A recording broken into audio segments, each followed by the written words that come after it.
Hey everybody, my name is Scott. I'm with the Arizona Hot Tub Factory and they call me the Spa Man. Today I'm working on a hot tub that has to have one of the motors replaced. So I figured I'd do a video to show you what it takes to pull out a motor and then basically you just reverse the process to put it back in. Anyways, I'll show you how I pull a motor out and what it takes to do it. First things first, you got to take off all the screws all the way around. Now, that usually doesn't take very much time, as you can tell. Just use a cordless screwdriver. Normally what I'll do, go all the way down and just take them all out. This is probably the slowest part of the whole job.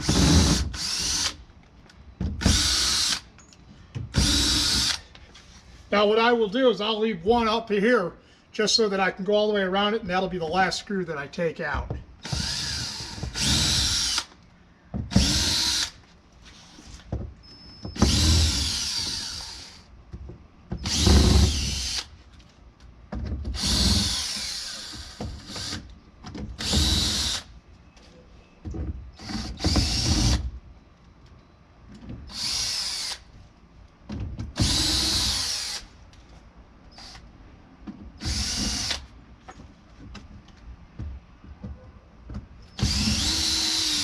Okay, once you got it down to where it almost comes off, stick your hand right in the center and take out your last screw.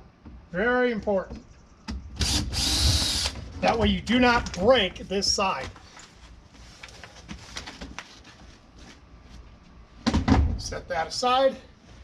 Show you what we're doing. Okay, we're going to be removing this pump and motor. So you got your water coming out here. You got your water going in there. Down here, you've got two bolts. These are usually 1/2 inch. On the other side, they'll be 1/2 inch. It doesn't matter what kind of a hot tub you're doing, whether it be a Sundance, a jacuzzi, a Vita, a Diamondback, a Master Spa. Pretty much they're all the same when it comes to disconnecting the water, you know, the inlet and the outlet, disconnecting down there. Now inside the pack, there's quite a few different ways to wire a hot tub and how it's being done from the manufacturer. But I'll show you what I do so that I don't make mistakes and you won't either. So first things first, you got to take this door off.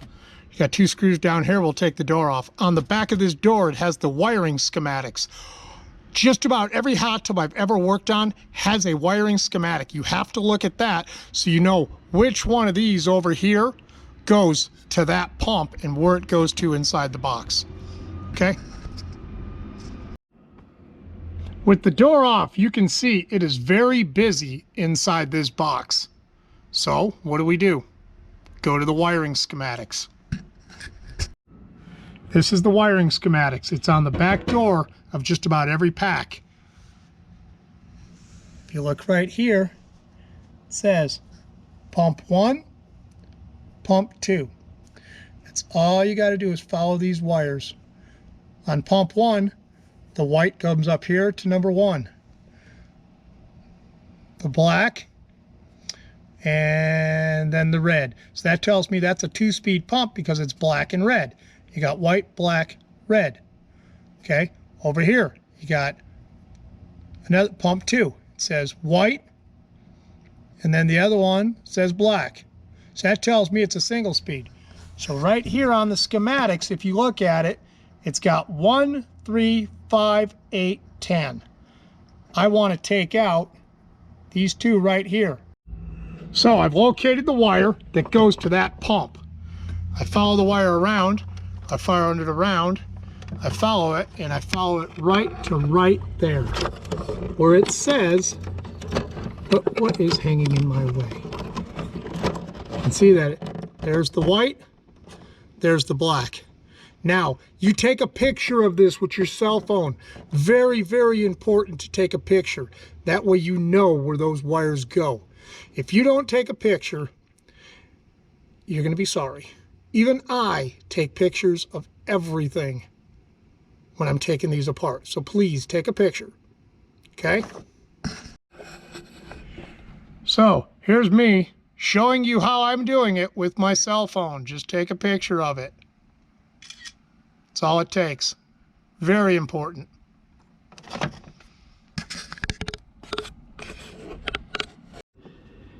Okay, now to disconnect these, you got a little piece right here. It looks like an upside down T.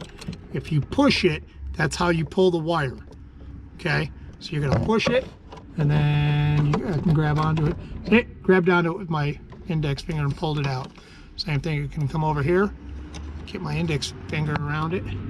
I'll push it, wire comes right out. That's all there is to disconnecting it. Piece of cake. Now you got to get down to the ground wire. The ground wire is, I think, this one. So you're just going to undo the ground wire and pull it out. Pretty simple. Okay, I now have all 3 wires disconnected. Now you're going to come over here to this connection.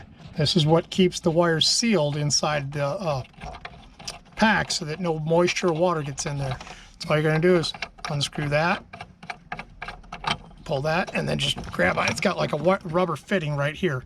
I'm going to pull that out. Okay, once we got the rubber fitting, then we're going to slide the rubber fitting off. Okay, so you're going to turn around, you're just going to pull it right. Having a hard time holding the camera at the same time. Anyways, you got to get that fitting off.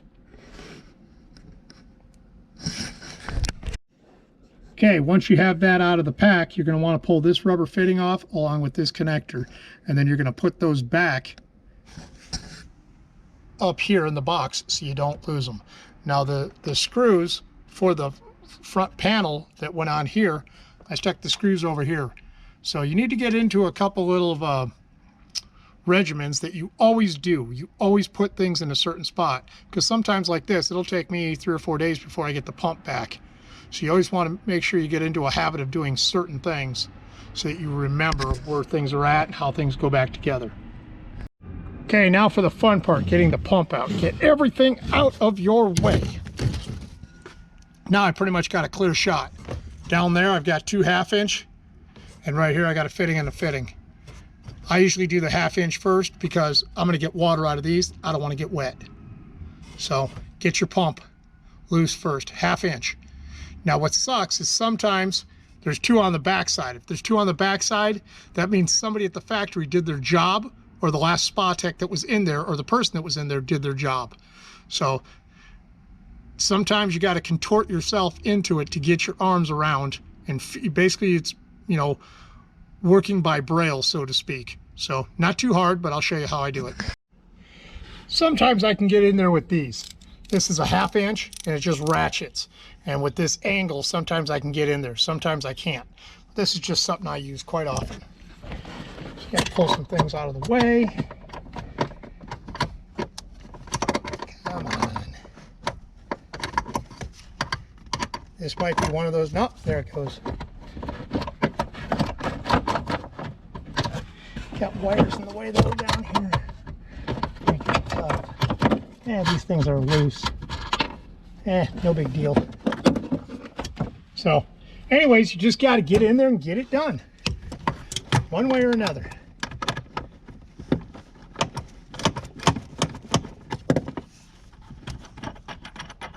Yeah, they're pretty loose.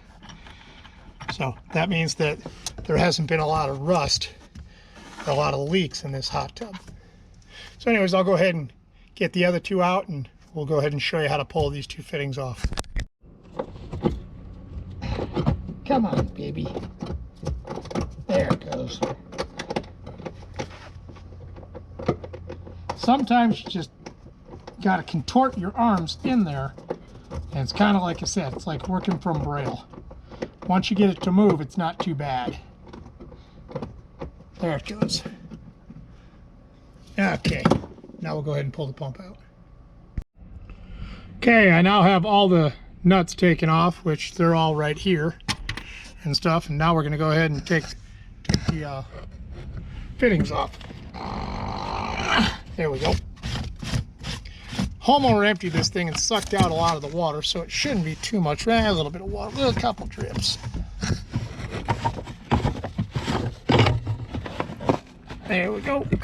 Hold up. Now it's all we're going to do. Oh, there comes some more water. It's all we're going to do is lift it up and take it out of there. Ah, didn't want to do that.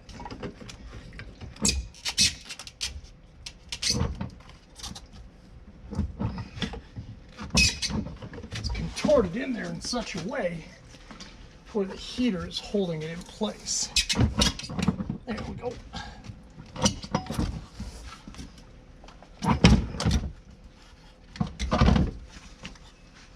there something else holding on to it? Nope. That is just getting caught.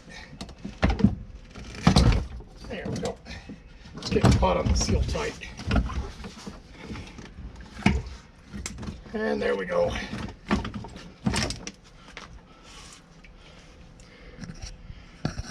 Cut the motor out.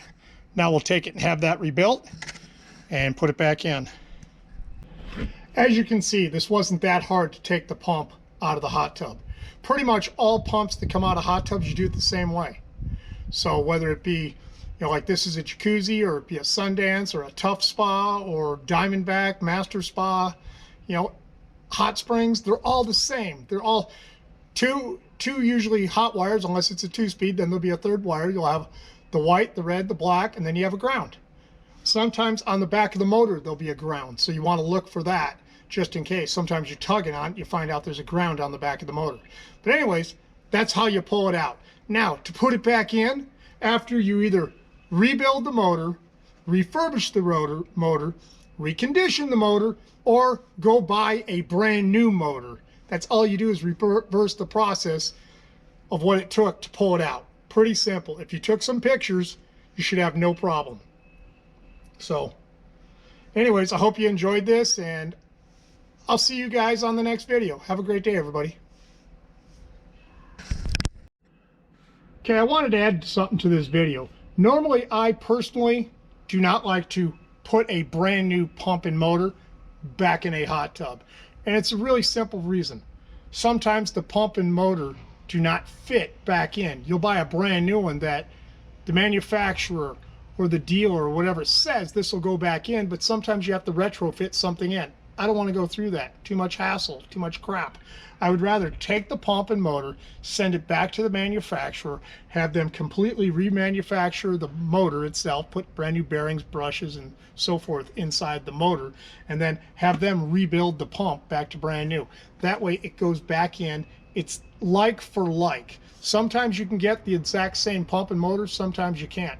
I've done enough of these to where I do not want to retrofit a pump and motor, because then I have to start cutting on this to remake it, because if it's off by 1/4 of an inch, as you see, this is a tough fit inside this hot tub. This is extremely tough right here.